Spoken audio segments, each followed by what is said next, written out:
Hi friends, my name is Shaurya. I study in India.We International School. I'm in grade 4.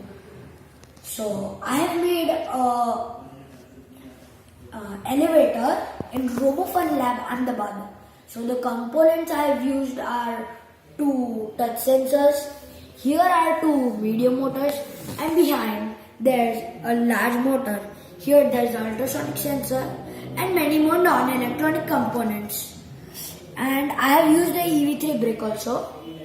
So how it works is that suppose that ground floor. So when I press the button, the lift will come down and the door will open for 2 seconds. Then if the lift will be on the ground floor, I would press the button, the door will open for 2 seconds and then it will close after 2 seconds.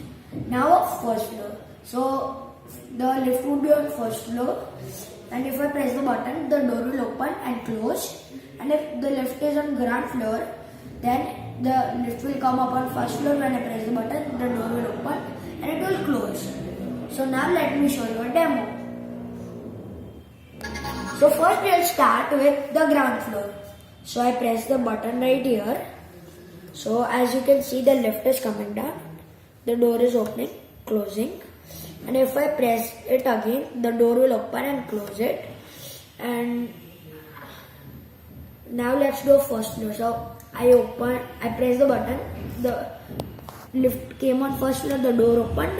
Now the lift is on first floor only. Then if I press the button, the door will open and it will close. So this is how it works. Thank you.